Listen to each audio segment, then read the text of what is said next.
यद्यपि श्री कृष्ण वसुदेव तथा देवकी के असली पुत्र थे, किंतु कंस के अत्याचारों के कारण वे अपने पुत्र का जन्मोत्सव नहीं मना सके। फिर भी धर्मपिता नंद महाराज ने अत्यंत उत्साह के साथ श्री कृष्ण का जन्मोत्सव मनाया। दूसरे दिन ही ये घोषणा कर दी गई कि यशोदा ने पुत्र को जन्म दिया। वैदिक प्रथा के अनुसार नंद महाराज ने विद्वान ज्योतिषियों तथा ब्राह्मणों को जन्मोत्सव संपन्न कराने के लिए आमंत्रित किया। शिशु के जन्मोपरांत ज्योतिषी जन्म लग्न की गणना करते हैं और शिशु के भावी जीवन की जन्म कुंडली तैयार करते हैं। शिशु जन्मोत्सव के पूर्व एक अन्य उत्सव भी किया जाता है। उसमें परिवार के लोग स्नान करके शुद्ध होते हैं और आभूषणों तथा सुंदर वस्त्रों से अपने आप को सजाते हैं और तब वे सब शिशु तथा ज्योतिषी के समक्ष शिशु का भविष्य सुनने के लिए उपस्थित होते हैं। अतः नंद महाराज तथा उनके परिवार के अन्य लोग वस्त्राभूषित होकर जन्मस्थान के समक्ष आकर बैठ गए। इस अवसर पर संवेद सारे ब्राह्मणों ने अनुष्ठानों के अनुसार शुभ मंत्रोच्चार किया और ज्योतिषियों ने जन्मोत्सव संपन्न कराया। इस अवसर पर सारे देवताओं तथा पितरों की भी पूजा की जाती है। नंद महाराज ने ब्राह्मणों को 2 लाख अलंकृत गौएं दान में दी। गौओं के साथ साथ उन्होंने स्वर्णालंकृत और विविध आभूषणों से सुशोभित वस्त्र तथा अन्य के ढेर भी दान में दिए। इस संसार में धन धान्य की प्राप्ति कई प्रकार से होती है, किंतु कभी कभी ये प्राप्ति ईमानदारी तथा पवित्र साधनों से नहीं होती, क्योंकि संपत्ति संचय की यही प्रकृति है। अतः वैदिक आदेशों के अनुसार इस तरह अर्जित संपत्ति की शुद्धि ब्राह्मणों को गायों तथा सोने का दान देकर की जाती है। नवजात शिशु की शुद्धि भी ब्राह्मणों को अन्न दान देकर की जाती है। हमें सदैव समझना चाहिए कि इस संसार में हम सदैव कल्मश युक्त अवस्था में रह रहे हैं। अतः हमें अपने जीवन, अपनी संपत्ति तथा स्वयं को शुद्ध करना होगा। जीवन की शुद्धि नित्य स्नान एवं शरीर को भीतर तथा बाहर से सफाई द्वारा और 10 प्रकार के शुद्धि संस्कारों को स्वीकार करके की जाती है। तप, भगवत पूजा तथा दान द्वारा हम संपत्ति को शुद्ध कर सकते हैं। आत्म साक्षात्कार तथा परम सत्य के ज्ञान के लिए वेदाध्ययन द्वारा आत्मशुद्धि की जा सकती है। अतः वेदों में कहा गया है कि जन्म से प्रत्येक व्यक्ति शूद्र होता है और शुद्धि संस्कार द्वारा वो द्विज बनता है। वेदों के अध्ययन से मनुष्य विप्र बनता है, जो ब्राह्मण बनने के लिए अनिवार्य योग्यता है। जब मनुष्य परम सत्य को पूर्ण रूपेण समझ लेता है तो वो ब्राह्मण कहलाता है। जब ब्राह्मण और अधिक पूर्णता को प्राप्त कर लेता है तो वो वैष्णव या भक्त बन जाता है। उस उत्सव में एकत्रित सारे ब्राह्मणों ने शिशु के सौभाग्य के लिए विविध वैदिक मंत्रों का स्तवन किया। विविध मंत्रोच्चार सूत, मागध, बंदी तथा विरुदावली कहलाते हैं। इन मंत्रों तथा गीतों के उच्चारण के अतिरिक्त भेरी और दुंदुभियां भी घर के बाहर बज रही थीं। इस अवसर पर सभी घरों में तथा गोचरों तक में विविध हर्ष ध्वनियां सुनाई पड़ती थीं। घरों के भीतर तथा बाहर पिसे चावल से नाना प्रकार के कलापूर्ण चित्र बनाए गए थे और सड़कों तथा गलियों भर में सुगंधित जल छिड़का गया था। छतों तथा छज्जों को विविध प्रकार की झंडियों तथा बंधनवारों तथा पत्तियों से सजाया गया था। सारी गायों, बछड़ों तथा साँड़ों को तेल तथा हल्दी का लेप लगाया गया था। गेरू आदि रंगीन खनिजों से उन्हें चित्रित किया गया था। उन्हें मोर पंखों के हार पहनाए गए थे और वे रंगीन वस्त्रों तथा सुनहरे हारों से सुसज्जित थे। जब सभी हर्षोन्मत्त ग्वालों ने सुना कि श्री कृष्ण के पिता नंद महाराज अपने पुत्र का जन्मोत्सव मना रहे हैं, तो वे परम प्रसन्न हुए और उन्होंने बहुमूल्य वस्त्र धारण किए और विविध प्रकार के कर्णाभूषणों तथा हारों से अपने शरीर को सजाया तथा अपने सिरों में बड़ी बड़ी पगड़ियां धारण की। इस प्रकार से वस्त्राभूषित होकर वे विविध प्रकार की भेंटें लेकर नंद महाराज के घर आए। जब समस्त गोपियों ने सुना कि यशोदा ने पुत्र को जन्म दिया है, तो वे आनंद से विभोर उठीं और उन्होंने भी विविध प्रकार के अमूल्य वस्त्रों तथा आभूषणों से अपने को अलंकृत किया और अपने शरीर में सुगंधित द्रव लगाए। जिस प्रकार पराग की धूली से कमल पुष्प की शोभा दिखने लगती है, उसी प्रकार समस्त गोपियों ने अपने कमल के समान मुखमंडलों पर कुमकुम रज का लेप किया। फिर ये सुंदर गोपियां अपनी अपनी भेंटें लेकर नंद महाराज के घर पहुंचीं। अपने भारी नितंबों तथा उन्नत उरजों से बोझिल ये गोपियां नंद के घर की ओर तेजी से नहीं चल पा रही थीं, किंतु श्री कृष्ण के आह्लादक प्रेम से वे जल्दी जल्दी चलने लगीं। उनके कानों में मोती की बालियां थीं, गले में रत्न जड़ित हार थे और उनके होंठ तथा नेत्र विविध प्रकार के रंजकों तथा काजल से अलंकृत थे। उनके हाथों में स्वर्णिम चूड़ियां थीं। चूंकि वे तेजी से पक्की सड़क पार कर रही थीं, उनके शरीर को अलंकृत करने वाली पुष्पमालाएं टूट टूट कर गिर रही थीं और ऐसा प्रतीत हो रहा था मानो आकाश से पुष्प वर्षा हो रही हो। शरीर के विविध आभूषणों की हरकतों से वे और भी सुंदर लग रही थीं। इस प्रकार वे गोपिकाएं नंद यशोदा के घर पहुंचीं और बालक को इस प्रकार आशीष देने लगीं कि हे बालक, तुम हमारी रक्षा के लिए चिरंजीवी होवो। जब वे इस प्रकार बालक कृष्ण को आशीर्वाद दे रही थीं, तो उन्होंने तेल में बना हल्दी का लेप, दही, दूध तथा जल का मिश्रण न केवल बालक पर अपितु वहां पर उपस्थित सभी लोगों पर छिड़का। इस शुभ अवसर पर पटु संगीतकारों द्वारा विविध प्रकार के बाजे भी बजाए जा रहे थे।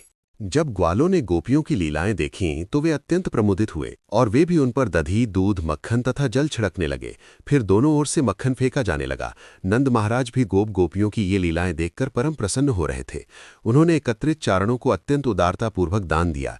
इनमें से कुछ चारण उपनिषदों तथा पुराणों से आख्यान गा रहे थे, कुछ पूर्वजों का गुणगान कर रहे थे और कुछ मनोहर गीत गा रहे थे। वहां पर अनेक विद्वान ब्राह्मण भी उपस्थित थे। नंद महाराज इस अवसर पर परम प्रसन्न होकर उन सबों को वस्त्र, आभूषणों तथा गायों का दान दे रहे थे। इस संबंध में ये जान लेना आवश्यक होगा कि वृंदावनवासी मात्र गोपालन के कारण कितने समृद्ध थे। सारे ग्वाले वैश्य जाति के थे, जिनकी वृत्ति गोपालन तथा कृषि थी। उनकी वेशभूषा तथा आभूषणों एवं आचरण से ऐसा प्रतीत होता था कि वे एक छोटे गांव के वासी हैं, किंतु वे अत्यंत समृद्ध थे। उनके पास इतनी प्रचुर मात्रा में दूध तथा दूध से बनने वाले उत्पाद थे कि वे उन्हें बेरोक टोक एक दूसरे पर फेंक रहे थे। उनकी संपत्ति दुग्ध, दही, घी तथा अन्य दुग्ध उत्पाद थी और वे कृषि उत्पादों का व्यापार करने से विविध प्रकार के रत्नाभूषणों एवं परिधानों से समृद्ध थे। उनके पास न केवल ये सारी वस्तुएं थीं, अपितु वे उन्हें नंद महाराज की तरह दान में लुटा सकते थे। इस प्रकार श्रीकृष्ण के धर्मपिता नंद महाराज ने वहां पर एकत्रित सभी लोगों की इच्छाओं की पूर्ति करना प्रारंभ कर दिया। उन्होंने हरेक का सादर स्वागत किया और जिसने जो चाहा उसे दान में दिया। विद्वान ब्राह्मणों के पास आय का अन्य साधन न था, अतः वे अपने भरण के लिए वैश्य तथा क्षत्रिय जातियों पर पूर्णतः आश्रित रहते थे। उन्हें जन्म दिवस, ब्याह आदि शुभ अवसरों पर उपहार प्राप्त होते रहते थे। इस अवसर पर जब नंद महाराज भगवान विष्णु की पूजा कर रहे थे और लोगों की इच्छाएं पूरी करने के प्रयास में लगे हुए थे, तब उनकी एकमात्र अभिलाषा यही थी कि नवजात शिशु श्रीकृष्ण प्रसन्न रहे। नंद महाराज को इसका रंच मात्र भी ज्ञान न था कि यह बालक श्री विष्णु का मूल है। वे उसकी रक्षा के लिए भगवान विष्णु से प्रार्थना कर रहे थे। बलराम की माता रोहिणी देवी वसुदेव की अत्यंत भाग्यशालिनी पत्नी थीं। यद्यपि वे अपने पति से दूर थीं, किंतु महाराज नंद के पुत्र श्रीकृष्ण के जन्मोत्सव पर उन्हें बधाई देने के लिए उन्होंने भी सुंदर सुंदर वस्त्र धारण किए। वे माला, कंठार तथा अन्य आभूषण पहनकर उस स्थान में गईं और इधर उधर टहलने लगीं। वैदिक प्रथा के अनुसार जिस स्त्री का पति घर में नहीं होता वह श्रृंगार नहीं करती, किंतु रोहिणी ने पति के दूर होने पर भी इस अवसर पर श्रृंगार किया। श्रीकृष्ण जन्मोत्सव के वैभव से यह सुस्पष्ट है कि उस समय वृंदावन सभी प्रकार से संपन्न था। चूंकि भगवान श्रीकृष्ण ने राजा नंद तथा माता यशोदा के घर में जन्म लिया, अतः लक्ष्मी देवी को वृंदावन में अपना ऐश्वर्य प्रकट करना ही पड़ा। ऐसा प्रतीत हो रहा था मानो वृंदावन पहले से ही लक्ष्मी देवी की क्रीड़ा स्थली बन चुका हो।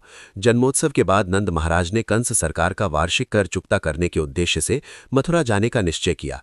जाने से पूर्व उन्होंने गांव के सक्षम ग्वालों को बुलाया और अपनी अनुपस्थिति में वृंदावन की देखरेख करने का आदेश दिया।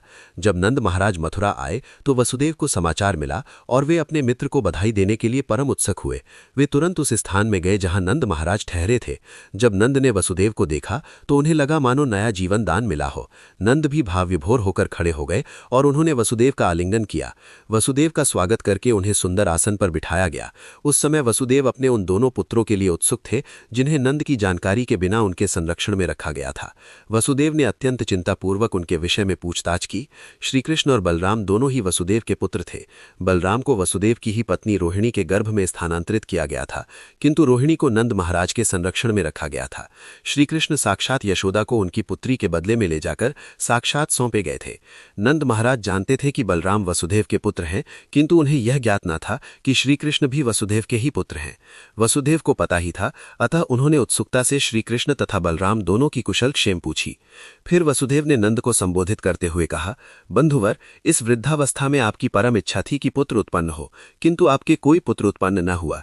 अब श्री भगवान की कृपा से आपको सुंदर पुत्र की प्राप्ति हुई है। मेरे विचार से यह अवसर आपके लिए अत्यंत शुभ है। हे मित्र, मुझे तो कंस ने बंदी बना लिया था और अब मैं मुक्त कर दिया गया हूं, अतएव मेरे लिए ये नया जन्म है। मुझे आशा नहीं थी कि आपके दर्शन कर सकूंगा, किंतु ईश्वर की कृपा से मैं आपको देख रहा हूं। वसुदेव ने श्रीकृष्ण के संबंध में इस तरह अपनी चिंता व्यक्त की। श्रीकृष्ण को गुप्त रूप से माता यशोदा की शैया में भेजा गया था और अब उनके जन्मोत्सव को धूमधाम से मनाने के बाद नंद मथुरा आए थे। अतः वसुदेव अत्यंत प्रसन्न हुए और बोले, ये मेरा नया जन्म है। उन्होंने कभी ये आशा नहीं की थी कि श्रीकृष्ण जीवित रह पाएंगे, क्योंकि कंस ने उनके अन्य सभी पुत्रों का वध कर दिया था। वसुदेव कहते रहे, प्रिय मित्र, हम दोनों का एक साथ रह पाना कठिन है। यद्यपि हमारे कुटुंब तथा कुटुंबी पुत्र तथा पुत्रियां हैं, किंतु प्रकृति के नियम स्वरूप हम प्रायः एक दूसरे से पृथक रहते हैं। इसका कारण ये है कि प्रत्येक जीवात्मा विभिन्न सकाम कर्मों के फल स्वरूप इस पृथ्वी पर जन्म लेता है, और यद्यपि वे सब एक स्थान पर एकत्र होते हैं, किंतु दीर्घकाल उनका इकट्ठे रहना निश्चित नहीं है। हर एक को अपने सकाम कर्मों के अनुसार पृथक पृथक ढंग से कार्य करना होता है और इस प्रकार विलग हो जाना पड़ता है। उदाहरणार्थ, सागर की लहरों पर अनेक पौधे तथा लताएं तैरती रहती हैं। कभी वे पास पास रहते हैं तो कभी सदा के लिए बिछुड़ जाते हैं। एक पौधा इधर जाता है तो दूसरा उधर। इसी प्रकार जब हम साथ साथ रहते हैं तो हमारी पारिवारिक संगति अत्यंत सुंदर लगती है, किंतु काल की तरंगों के फल स्वरूप कुछ समय बाद हम विलग हो जाते हैं।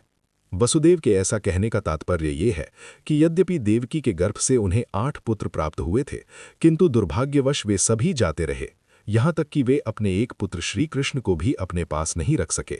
वसुदेव को उसका वियोग अनुभव हो रहा था, किंतु वे असली बात अभिव्यक्त कर न सके। उन्होंने कहा, कृपया मुझे वृंदावन का कुशल क्षेम बताएं। आपके पास इतने सारे पशु हैं, वे सभी प्रसन्न तो हैं, उन्हें पर्याप्त घास तथा पानी मिल तो रहा है। मुझे ये भी बताएं कि इस समय आप जहां रह रहे हैं वह स्थान उपद्रव से मुक्त तथा शांत तो है। वसुदेव ने श्रीकृष्ण की कुशलता जानने के उद्देश्य से ही इतने सारे प्रश्न किए थे। उन्हें ज्ञात था कि कंस तथा उसके अनुयायी नाना प्रकार के असुरों को भेजकर श्रीकृष्ण का वध करने का प्रयत्न कर रहे थे। वे सब पहले ही ये निर्णय ले चुके थे कि कृष्ण जन्म के बाद 10 दिनों के भीतर उत्पन्न सारे बालकों का वध कर दिया जाए। चूंकि वसुदेव श्री कृष्ण के विषय में अत्यधिक चिंतित थे, इसलिए उन्होंने उनके निवास स्थान की सुरक्षा के विषय में पूछा। उन्होंने बलराम तथा उनकी माता रोहिणी का भी समाचार पूछा, जिन्हें नंद महाराज को सौंप दिया गया था। वसुदेव ने नंद महाराज को ये भी स्मरण दिलाया कि बलराम अपने असली पिता को नहीं जानता, वो आपको ही अपना पिता जानता है, और अब आपके पास दूसरा पुत्र श्रीकृष्ण भी हो गया। मेरे विचार से आप इन दोनों की ठीक से देखभाल कर रहे हैं। ये भी महत्वपूर्ण बात है कि वसुदेव ने नंद महाराज के गोधन की कुशल क्षेम पूछी। पशुओं की और विशेष रूप से गायों की रक्षा अपनी संतान की ही भांति की जाती थी। वसुदेव क्षत्रिय थे और नंद महाराज वैश्य थे। क्षत्रिय का धर्म है कि वह प्रजा की रक्षा करे और वैश्य का धर्म है कि गायों को सुरक्षा प्रदान करे। गायें उतनी ही महत्वपूर्ण है जितनी की प्रजा। जिस प्रकार से प्रजा को सभी प्रकार की सुरक्षा प्रदान की जाती है, उसी तरह गायों की भी की जानी चाहिए। वसुदेव कहते रहे कि धर्म पालन, आर्थिक विकास तथा इंद्रिय तुष्टि काम के कार्य परिजनों, राष्ट्रों तथा संपूर्ण मानवता के सहयोग पर निर्भर करते हैं। अतः ये प्रत्येक व्यक्ति का कर्तव्य है कि उसके नागरिकों तथा गायों को कोई कष्ट न पहुंचे। उसे अपने बंधुओं तथा पशुओं की शांति तथा सुविधा का ध्यान रखना चाहिए। तभी धर्म, अर्थ तथा काम की प्राप्ति सरलता से हो सकती है। वसुदेव को दुख था कि वे देवकी से उत्पन्न अपने ही पुत्रों को संरक्षण प्रदान करने में असमर्थ रहे। उन्हें लग रहा था कि वे धर्म, अर्थ तथा काम सभी खो बैठे हैं। ये सुनकर नंद महाराज ने उत्तर दिया, हे प्रिय वसुदेव, मुझे पता है कि आप देवकी से उत्पन्न सारे पुत्रों के कंस द्वारा वध किए जाने के कारण अत्यंत संतप्त है। यद्यपि अंतिम शिशु कन्या थी, किंतु कंस उसे मार नहीं पाया, वह स्वर्गलोक में चली गई है। हे मित्र, शोक न करें, हम सभी अपने विगत अदृश्य कर्मों द्वारा नियंत्रित हैं। प्रत्येक व्यक्ति अपने पूर्व कर्मों के वश में है, और जो कर्म तथा फल के दर्शन से परिचित है वही ज्ञानी मनुष्य है। ऐसा मनुष्य शोक या दुख से शोकाकुल नहीं होता। तब वसुदेव ने उत्तर दिया, प्रिय नंद, यदि आप सरकारी कर का भुगतान कर चुके हों तो शीघ्र ही अपने स्थान को लौट जाएं, क्योंकि मेरे विचार से गोकुल में उत्पात हो सकता है। नंद महाराज तथा वसुदेव में इस मैत्रीपूर्ण वार्ता के बाद वसुदेव अपने घर चले आए। कर चुकाने के बाद नंद महाराज तथा उनके साथ मथुरा आया ग्वाल वृंद भी लौट गया। इस प्रकार लीला पुरुषोत्तम भगवान श्री कृष्ण के अंतर्गत नंद तथा वसुदेव की भेंट नामक 5वें अध्याय के भक्ति वेदांत तात्पर्य पूर्ण हुए।